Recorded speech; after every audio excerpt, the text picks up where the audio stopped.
പിന്നെ നമ്മൾക്ക് വൻപയറും ഒരു കഷ്ണം മത്തനുണ്ട്. രണ്ടും കൂടി നമുക്കൊന്ന് കറി വെച്ച് നോക്കാം. വൻപയറൊന്ന് ചൂടാക്കിയിട്ട് കുക്കറിലിട്ടൊരു 3 വിസിൽ വരുന്നവരെ വേവിക്കാം. ചൂടാക്കിയിട്ടൊന്ന് വേവിക്കുന്നതായിരിക്കും കുറച്ചുകൂടി ടേസ്റ്റ്. പച്ചയ്ക്ക് വയ്ക്കുന്നതിനേക്കാളും നല്ലത്.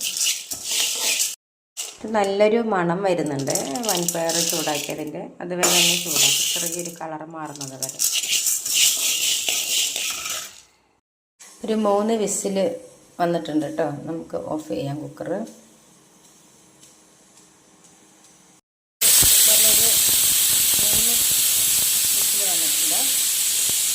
വൻപയർ ഒരു 3/4 വേവായിട്ടുണ്ട് കേട്ടോ.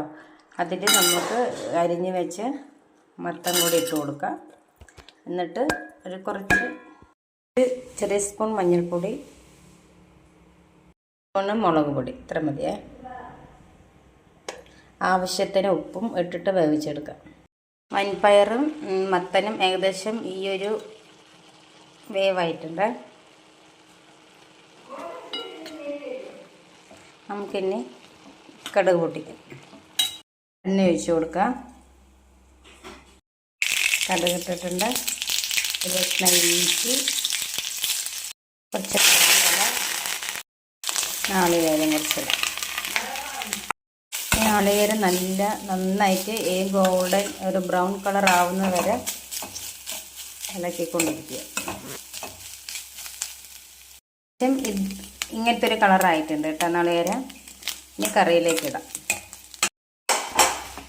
കറിയിലേക്ക് ഇട്ടിട്ട് നന്നായിട്ടൊന്ന് ഇളക്കി കൊടുക്കാം. ഒരു തവണയെങ്കിലും എല്ലാവരും ഇതുപോലെ ഒന്ന് ഉണ്ടാക്കി നോക്കണേ. ചോറിൻ്റെ കൂടെയോ ചപ്പാത്തിയുടെ കൂടെയൊക്കെ അപ്പത്തിൻ്റെ കൂടെയൊക്കെ കഴിക്കാൻ പറ്റുന്നൊരു കറി കേട്ടോ.